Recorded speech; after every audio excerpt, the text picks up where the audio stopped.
मतदारांचं ओळखपत्र मतदान केंद्रामध्ये मतदान करण्यासाठी जाताना घेऊन जावं लागते। त्यामुळे बोगस करण्याचे धाडस आता कोण करत? काँग्रेस, राष्ट्रवादी काँग्रेस यांची महाराष्ट्रामध्ये सत्ता होती। ज्यावेळेला त्यांची सत्ता असते किंवा त्यांचा विजय होतो त्यावेळेला वोट चोरी होत नाही।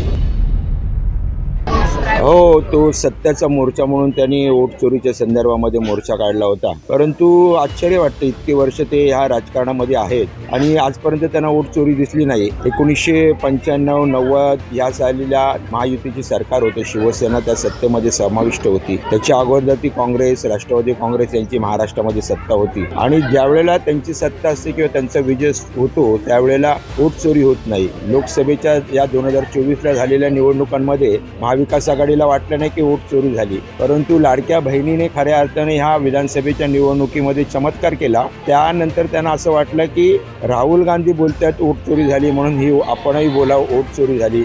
असं बालिश प्रकार आहे। वोट कोणाचेही कोणी चोरी करून घेऊन जात नाही। एक मान्य करू शकतो की दुबार नावं असतात, पण दुबार नावाच्या जागेवरती तो व्यक्ती 2 वेळा मतदान करत नाही, एकच वेळा मतदान करतो। आणि आता या मतदार यादीवरती फोटो असल्यामुळे मतदारांचे आणि मतदारांचं ओळखपत्र मतदान केंद्रामध्ये मतदान करण्यासाठी जाताना घेऊन जावं लागते। त्यामुळे बोगस करण्याचे धाडस आता कोण करत नाही। कायदा मजबूत झालेला आहे। बोगस करणारा मतदार जर सापडला एखादा चुकून तर त्याला पकडलं जातं। त्यामुळे त्याच्यावरती जो आक्षेप घेतलाय त्याच्यावरती देखील निवडणूक आयोग काम करते। दुबार ची नावं आलेली आहेत, त्या दुबार असणाऱ्या मतदारांवरती आता डबल स्टार करून त्यांना तिथे मतदान तुम्ही कुठे करणार हे विचारून मतदान केलं जाणार आहे। त्यामुळे ह्या मतदार यादीवरती प्रामाणिकपणानं लोक मतदान होतील आणि प्रामाणिकपणे जो निकाल मतदार देतील तो सर्वच पक्षांनी स्वीकारला पाहिजे असं मला वाटतं।